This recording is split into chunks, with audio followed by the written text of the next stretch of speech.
ونستغفره ونعوذ بالله من شرور أنفسنا ومن سيئات أعمالنا من يهده الله فلا مضل له ومن يضلله فلا هادي له ونشهد أن لا إله إلا الله وحده لا شريك له ونشهد أن سيدنا وحبيبنا ومولانا محمد أرسله بالحق بشيرا ونذيرا وداعيا إلى الله بإذنه وسراجا منيرا أما بعد فأعوذ بالله من الشيطان الرجيم بسم الله الرحمن الرحيم وعباد الرحمن الذين يمشون على الأرض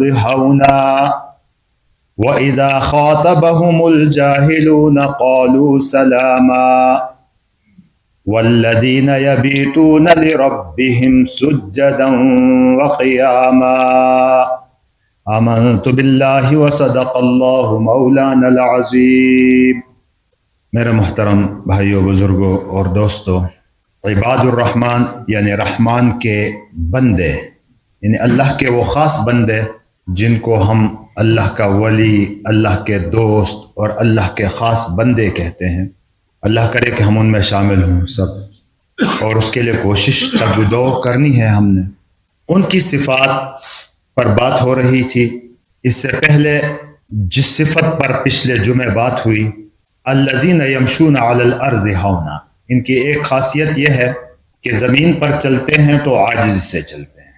کیا مطلب؟ کہ ان کے دل میں تواضع ہوتا ہے، غرور اور تکبر نہیں ہوتا.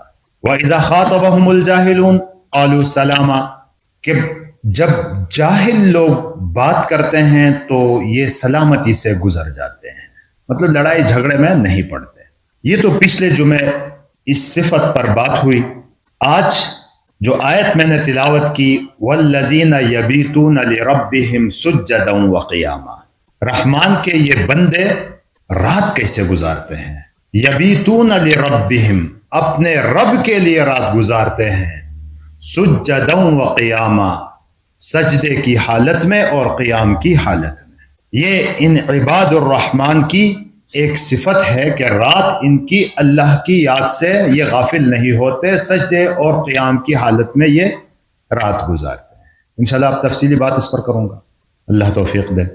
اصل جس مقصد کے لیے پیدا کیا گیا ہے انسان کو اور جنات کو، وما خلقت الجن والانس الا لیعبدون، انس اور جن، انسان اور جنات، ان کی تخلیق کا مقصد اللہ رب العزت نے کلام پاک میں یہ بیان فرمایا کہ ان کو میں نے اپنی عبادت ہی کے لیے پیدا کیا ہے.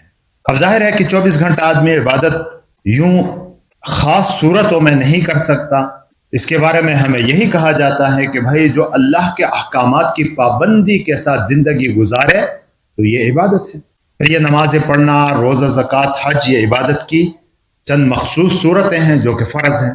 اور اس کے علاوہ ہم اپنے عبادات، معاملات، معاشرت، معیشت، قضاء، خلافت، یہ ساری لائنوں میں اللہ کے احکام کی پابندی کریں گے تو یہ بھی عبادت ہی کا حصہ ہے. دکانداری کرتے ہیں، کھیتی باڑی کرتے ہیں، ملازمت کرتے ہیں، مزدوری کرتے ہیں، مختلف قسم کی مشقتیں ہم اٹھاتے ہیں، تو ان تمام میں اللہ کے کیا احکام ہیں؟ میرے نبی نے کون سا طریقہ بتایا ہے اللہ کا حکم پورا کرنے کے لیے؟ اگر ان طریقوں کے ساتھ ہم کریں گے تو یہ ساری عبادت ہے. یہ تو مقصد تخلیق ہے انسانیت کی اور جنات کی. اب اس میں دن بھر ہم کاموں میں مصروف ہوتے ہیں، لوگوں کے ساتھ اٹھنا بیٹھنا رہتا ہے اور مختلف قسم کے ماحول میں ہوتے ہیں. عبادت ہم کرتے ہیں، اس میں بھی فرض نمازیں پڑھی، نوافل پڑھیں اور مختلف قسم کی عبادت بجا لاتے ہیں ہم اس میں. لیکن ایک عبادت ایسی ہے کہ جس میں مخلوق کا دخل بالکل بھی نہیں ہوتا. میں ہوں، آپ ہیں اور آپ کا خالق ہے. اور یہ ہے رات والی عبادت جس کو ہم قیام اللیل یا تہجد کہتے ہیں. یہ ایک ایسی عشقیہ عبادت ہے کہ جس میں آدمی ہوتا ہے اور اس کا رب ہوتا ہے. باقی مخلوق سے یہ بالکل چھپی ہوئی عبادت ہے. اس لیے یہ خالص عشقیہ عبادت کہلاتی ہے کہ جس کی لو لگی ہو، جس کا عشق اللہ کے ساتھ لگا ہو، جس کا دل بنا ہو، تو پھر یہ بندہ رات کو اٹھ کے اللہ کے سامنے سجدے کی حالت میں گزارتا ہے اور قیام کی حالت میں اللہ کے سامنے یہ وقت گزارتا ہے. ہم رات کو اٹھ اٹھ کر روتے ہیں جب سارا عالم سوتا ہے. دنیا سوئی ہوئی ہے، کسی کو پتہ نہیں یہ بندہ کر کیا رہا ہے. اس لیے حکم بھی یہی ہے کہ گھر میں یا کسی محفل میں آپ کہیں سوئے ہوئے ہوں اور رات کو اٹھ کے آپ نے تہجد پڑھنی ہے، تو ایک شور شغب کر کے، ایک شور مچا کے، سب کو جگا کے، سب کو اطلاع دے کر، اس کی اجازت نہیں ہے. خاموشی سے اٹھیں گے، کسی کی نیند میں خلل نہیں ڈالیں گے. کیوں؟ اس لیے کہ بعض ایسے لوگ ہوں گے جنہوں نے آپ سے پہلے پڑھی ہے اور آپ سو گئے ہیں، اور کچھ بعض وہ ہیں جو آپ کے سونے کے بعد پڑھیں گے، اور کچھ بعض لوگ وہ ہیں جو دن بھر کی تھکان، عبادات اور دوسرے کاموں میں مصروف ہو کر اب ان کی آنکھ لگ گئی ہے. آپ جناب تہجد کے لیے اٹھے اور سب کی نیندیں خراب کر دی، تو اس کی اجازت نہیں ہے. خاموشی سے اٹھنا ہے اور اپنا وضو بنا کے اللہ کے سامنے کھڑے ہونا ہے. حضور نبی اکرم صلی اللہ علیہ وسلم کی سیرت جو قرآن نے بیان کی ہے، قم اللیل الا قلیلا، رات بھر کھڑے رہو مگر تھوڑی سا وقت آرام کے لیے. نصفہ او انقص او زد علیہ ورتل القرآن ترتیلا. نبی پاک صلی اللہ علیہ وسلم کی راتیں ایسی ہی تھی. آپ علیہ السلام کے بارے میں حضرت عائشہ رضی اللہ تعالی عنہ فرماتی ہیں کہ رات کو جب تہجد کے لیے اٹھتے اور نماز پڑھتے تو ولا تسأل عن طولہن وحسنہن، کتنی لمبی رکعتیں پڑھتے تھے اور کتنی خوبصورت انداز سے نماز پڑھتے تھے، پوچھو مت. ہم تو نمازیں پڑھتے ہیں، یہ عام نوٹ کیا گیا ہے کہ نماز کا نہ فاتحہ کا پتہ، نہ سورت کا پتہ، نہ رکوع کا، نہ سجدے کا، بس اٹھک بیٹھک ہے. بس اٹھتے ہیں اور سجدے میں چلے جاتے ہیں، پھر اٹھتے ہیں، پھر سجدے میں چلے جاتے ہیں. کچھ پتہ نہیں ہوتا کہ قیام کون سا ہے، رکوع کون سا ہے، اس میں سجدہ کہاں چلا گیا. ان تمام چیزوں کا کی کوئی رعایت نہیں رکھی جاتی. نماز وہ ہے جو توجہ سے پڑھی جائے اللہ کے سامنے، اور جس کے تمام ارکان اپنے انداز سے ادا کیے جائیں. تو حضور نبی اکرم صلی اللہ علیہ وسلم کی یہ عادت تھی. اور صحابہ رضی اللہ تعالی عنہم، ان کی نمازیں بھی تہجد کی کیا تھی؟ تتجافا جنوبہم عن المضاجع، کہ بھئی ان کی کروٹیں اپنے بستروں سے الگ ہوا کرتی تھی. کانوا قلیلا من اللیل ما یہجعون، رات کو بہت کم سویا کرتے تھے. عبادتیں تھی، عشق تھا، اپنی حقیقت ان کو معلوم تھی کہ جانا ہے اللہ ہی کے سامنے، اور ہم تو امتحان کے لیے اس دنیا میں آئے ہیں. اس لیے یہ رات کی عبادت ایک خاص اس کا اثر ہے. ان ناشئۃ اللیل، اس کے بارے میں رات کی جو عبادتیں ہیں، اشد وطئا واقوم قیلا، انسان کی نفس کی اصلاح کے لیے اور باتوں کی اصلاح کے لیے یہ جو عبادت ہوتی ہے، یہ جس کو ایک دفعہ عشق ہو جائے نا، پھر وہ اس کو نہیں چھوڑتا. آج کل تو ہمارے لیے بہت آسان ہے کہ راتیں لمبی ہیں، نیند بھی پوری ہو جاتی ہے. راتیں لمبی، نیند بھی پوری ہو جاتی ہے. صحابہ رضی اللہ تعالیٰ عنہ کی نمازیں دیکھیں، حضور نبی اکرم صلی اللہ علیہ وسلم کا دیکھیں، تو ہمارے لیے بہت آسان ہے اگر کرنا کوئی چاہے تو. یہ ایک ایسی عبادت ہے، جیسا میں نے عرض کیا، کہ جو ریا، لوگوں کے دکھانے اور اس طرح کی خرافات سے بالکل پاک نماز ہے، کہ بندہ اللہ کے سامنے رو رہا ہے. حدیث پاک میں آتا ہے کہ ینزل رب تعالی الى سماء الدنیا فی آخر اللیل او کما قال علیہ السلام، رات کے اس آخری حصے میں اللہ رب العزت دنیاوی آسمان کی طرف متوجہ ہو جاتے ہیں اور کائنات کی طرف اعلان ہوتا ہے اللہ کی طرف سے کہ ہے کوئی تم میں سے جو مغفرت طلب کرنے والا ہو، میں اس کی مغفرت کر دوں۔ کتنی سعادت کی بات ہے یہ کہ رات کے آخری جو حصہ پہر جو ہوتا ہے، اس میں پورے سال، یہ نہیں کہ صرف رمضان میں، پورے سال اللہ رب العزت سماء دنیا کے آسمان کی طرف متوجہ ہوتے ہیں، بلکہ الفاظ آتے ہیں کہ نازل ہوتے ہیں، پھر اعلان ہوتا ہے کہ ہے کوئی مغفرت طلب کرنے والا کہ میں اس کی مغفرت کروں، ہے کوئی مانگنے والا کہ اس کا سوال پورا کروں، ہے کوئی رزق طلب کرنے والا کہ میں اس کو دوں۔ تو یہ وَبِالْأَسْحَارِ هُمْ يَسْتَغْفِرُونَ، صحابہ کی صفات یہ بیان کی گئی ہے کہ رات کو بستر سے الگ ہوتے اور اللہ کے سامنے عبادت کرتے اور سحری کے وقت میں استغفار کرتے، اللہ سے معافی مانگتے۔ یہ ہمارے لیے بھی یہی تعلیم ہے۔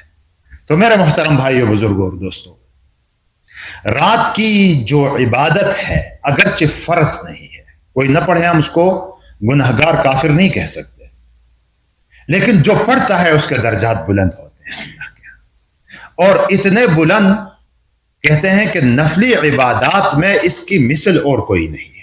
جتنا قرب اللہ کا اس عبادت میں حاصل ہوتا ہے، اتنا کسی اور نفلی عبادت میں مثال نہیں ملتی۔ اب سوال یہ پیدا ہوتا ہے کہ ہم کیسے یہ عبادت کریں؟ بڑا مشکل ہوتا ہے، بہت ہی مشکل کام ہے کہ راتوں کو اٹھے اور وضو بنائے اور پھر عبادت کرے۔ تو علماء کرام جو احادیث مبارکہ ہیں، حضور نبی اکرم صلی اللہ علیہ وسلم کی سیرت ہے، قرآن پاک ہے، ان تمام سے انہوں نے ایک خلاصہ نکالا ہے اور کہتے ہیں کہ اس تہجد اور قیام اللیل کے 3 درجے ہیں، ایک اعلیٰ درجہ، ایک درمیانی درجہ، ایک ادنا درجہ۔ اعلیٰ درجہ یہ ہے کہ آدمی رات کو اٹھے آخری پہر میں، رات کے 3 حصے کر کے 2 حصہ آرام کرے، آخری حصے میں اٹھے، اور اس آخری پہر میں اٹھ کے حدیث پاک میں آتا ہے کہ جب یہ بندہ، اس کا طریقہ بھی یہ ہے، اب اس درجے کا طریقہ بھی یہی ہے کہ جب اٹھتا ہے چہرہ ملا آنکھوں کو، اور اس کے بعد تھوڑا سا اللہ کو یاد کیا۔ حضور نبی اکرم صلی اللہ علیہ وسلم کی سیرت میں آتا ہے، تھوڑا سا ذکر کیا تو کہتے ہیں کہ ایک گرہ کھل گئی، آنکھ گرہن مچجل۔ اب اٹھا، وضو بنایا، دوسری گرہ کھل گئی، پھر آیا اللہ کے سامنے کھڑا ہوا، نماز پڑھی، اب تیسری گرہ کھل گئی۔ یعنی اس کے درجات بلند سے بلندتر ہوتے چلے گئے۔ اب نماز کتنی پڑھنی ہے؟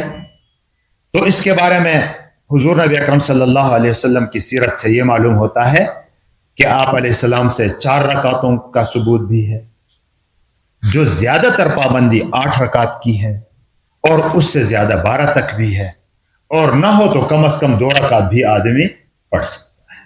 تو یہ اعلیٰ درجہ ہے ہمارے اور آپ کے لیے کہ رات کے آخری پہر میں ہم اٹھیں، اٹھ کے تھوڑا سا اللہ کو یاد کریں، اور پھر وضو بنائیں، پھر آ کے اللہ کے سامنے کھڑے ہوں، اور پھر اس تہجد کے وقت میں یہ دعاؤں کا وقت ہوتا ہے۔ اللہ، جیسا کہ حدیث میں نے ذکر کی کہ اللہ آسمان دنیا کی طرف متوجہ ہو چکے ہوتے ہیں، تو یہاں دعائیں کریں گے، اپنے لیے دنیا بھی مانگیں گے، آخرت بھی مانگیں گے، اور اپنے استغفار کریں گے، گناہوں کی بخشش بھی مانگیں گے۔ تو یہ اعلیٰ درجہ بہت سارے نیک لوگوں کو یہ حاصل ہوتا ہے۔ دوسرا درجہ اس کا یہ ہے، جو تھوڑے سے کمزور ہو، بالکل بھی نہیں اٹھ سکتے ہو، تو ضائع تو اس نے بھی نہیں کرنا۔ اس کا درجہ یہ ہے کہ وتر کی نماز سے پہلے، عشاء کی فرض پڑھنے کے بعد، سنت پڑھنے کے بعد، وتر کی نماز سے پہلے 4 رکعت نفل تہجد کی نیت سے پڑھے آدمی اور سو جائے۔ حضرت ابو ہریرہ رضی اللہ تعالیٰ عنہ سے حضور نبی اکرم صلی اللہ علیہ وسلم نے یہی فرمایا تھا کہ وتر کی سے پہلے 4 رکعت تہجد کی پڑھ کے سو جائے۔ تو یہ بھی انشاءاللہ تہجد کے اس سے محروم نہیں ہوگا، اگرچہ پہلا والا درجہ بہت اعلیٰ درجہ ہے، وہ تو اعلیٰ درجہ ہے، لیکن جو کمزور قسم کے لوگ ہیں اس کو نہیں کر سکتے یا کوشش کرتے ہیں پھر بھی نہیں ہوتا، تو اس کے لیے پھر یہ درجہ ہے کہ 4 پڑھیں، جتنی بھی پڑھ سکتا ہے کم از کم 4 پڑھ کے سو جائے، تو یہ بھی اس میں آ جائے گا انشاءاللہ۔ اللہ کی ذات سے امید ہے، اللہ بڑے رحیم ہے، ہمارے حالتوں سے خوب واقف ہے، اس لیے وتر کی نماز سے پہلے 4 رکعت نفل پڑھ کے تہجد کی نیت سے سو جاؤ۔ اگر رات کو اٹھ گیا پھر بھی تو پھر 4 اٹھنے کے بعد پڑھیں، اعلیٰ درجے میں بھی چلا جائے گا۔ یہ دوسرا درجہ یہ ہے۔ تیسرا جو ہر ایک کر سکتا ہے، ہر ایک کر سکتا ہے، کوئی بھی محروم نہیں رہے گا، سوائے اس کے کہ جو فطری طور پر محروم ہو وہ محروم رہ سکتا ہے، ورنہ ہر ایک وہ کر سکتا ہے۔ وہ کیا ہے؟ حدیث پاک میں آتا ہے کہ من صلی العشاء فی جماعت فکأنما قام نصف اللیل، جس نے عشاء کی نماز جماعت کے ساتھ پڑھی ایسا ہے جیسا کہ اس نے آدھی رات قیام کیا۔ اور پھر فرمایا ومن صلی الصبح فی جماعت فکأنما قام اللیل کلہ، اور جس نے فجر کی نماز جماعت کے ساتھ پڑھی تو گویا کہ وہ پوری رات اس نے عبادت کی۔ تو اب کم از کم درجہ جو آخری درجہ ہے، تیسرا درجہ ہے، وہ یہ ہے کہ ہم عشاء کی نماز جماعت کے ساتھ پڑھیں اور فجر کی نماز جماعت کے ساتھ پڑھیں، تو انشاءاللہ تعالی قیام اللیل، رات کو کھڑے ہونے کا جو اجر اور ثواب ہے اس سے ہم محروم نہیں ہوں گے۔ لیکن حدیث پاک میں ایک بھی آتا ہے نا، من صلی العشاء فکأنما قام اللیل، عشاء کی نماز پڑھی تو گویا کہ اس نے قیام اللیل کیا، تو یہ تیسرا درجہ ہے۔ اور حضور نبی اکرم صلی اللہ علیہ وسلم کی سیرت مبارکہ جب دیکھتے ہیں، آپ صلی اللہ علیہ وسلم ابتدائی میں تو جو جیسے کہ قرآن کی آیتیں میں نے پڑھی، رات کو بہت کم سونا اور زیادہ تر اللہ کے سامنے عبادت کرنا، لیکن عام معمول جو تھا حضور صلی اللہ علیہ وسلم کا اور صحابہ کا بھی، وہ کیا تھا کہ رات کو 6 حصوں میں تقسیم کیا، 4 حصوں میں آرام کیا، 2 حصوں میں عبادت کی، یعنی 1/3 جس کو ہم کہتے ہیں۔ اور ایسا بھی آتا ہے کہ کبھی ایسا بھی ہوا کہ 3 حصوں میں آرام کیا، 2 حصوں میں عبادت کی، پھر 1 حصہ آرام کیا اور فجر کی نماز سے پہلے اٹھ کے فجر کی نماز پڑھی۔ یہ حضور نبی اکرم صلی اللہ علیہ وسلم کا عمومی جو معمول تھا وہ اسی طرح کا تھا، جس کو ہم عام طور پر کہتے ہیں کہ 1/3، 2 حصہ ہم سو گئے آرام کیا، 1 حصہ ہم نے عبادت میں گزارا۔ نہیں تو کم از کم رات کو جس وقت آنکھ کھلے فوراً اٹھے، وضو بنائے، 2 رکعت بھی ہو، 10-15 منٹ لگیں گے وضو اور نماز میں، پڑھ کے دوبارہ سو جائیں، پھر فجر کی نماز کے لیے اٹھے، تو یہ بھی اس میں شامل ہوگا۔ بہرحال سونے کے بعد اٹھ کے جس وقت بھی آدمی پڑھے تہجد کی نماز تو یہ اس میں شامل ہو جائے گا۔ تو یہاں عباد الرحمن کی جو صفت بیان کی وہ یہ ہے کہ الذین یبیتون لربہم، یہ وہ لوگ ہیں جو رات گزارتے ہیں اپنے رب کے لیے، سجدا و قیاما، سجدے کی حالت میں اور قیام کی حالت میں۔ تو اس کا طریقہ میں نے بتا دیا کہ اعلیٰ طریقہ کون سا ہے، دوسرے نمبر کا کون سا ہے، اور پھر آخری درجہ کون سا ہے، سب سے آخر درجہ۔ تو انشاءاللہ تعالی ہم اگر نیت کر لیں اس بات کی تو محروم نہیں ہوں گے انشاءاللہ تعالی اس چیز سے۔ تو سارے کوشش کریں گے انشاءاللہ تعالی کم از کم درجہ کون سا رہا کہ عشاء کی نماز اپنی مسجدوں میں جماعت کے ساتھ پڑھیں، فجر کی نماز اپنی مسجدوں میں جماعت کے ساتھ پڑھیں، تو کم از کم درجہ یہ ہے۔ انشاءاللہ رات کے قیام کا ثواب انشاءاللہ اس میں ملے گا، اگرچہ ان 2 درجات جو پہلے بیان کیے ان کا درجہ بہت بڑا ہے، لیکن یہ محروم نہیں رہے گا۔ اللہ ہمیں عمل کرنے کی توفیق دے۔ اور ایک اور گزارش، ٹھیک ہے، یہ 6 تاریخ کو جو اجتماع شروع ہو رہا ہے رائے گنج میں، تو یہ ایک ایسا موقع ہے کہ 2 سال میں ایک دفعہ ہمارے حلقے کا اجتماع ہوتا ہے، 2 سال میں، اور یہاں باہر کے ملکوں سے لوگ لاکھوں لگا کے کئی مہینوں سے محنت کر کے پھر یہاں پہنچ جاتے ہیں۔ ہمارے اپنے ملک میں ہو رہا ہے، اور ملک میں بھی ایسا کہ لاہور میں کوئی اتنا زیادہ بڑا خرچہ بھی نہیں آتا، تو زیادہ سے زیادہ کوئی 8-10 ہزار روپے کا خرچہ آئے گا، تو یہ تو بچوں کی فیس میں دے دیتے ہیں، وہاں زیادہ نہیں لگتا۔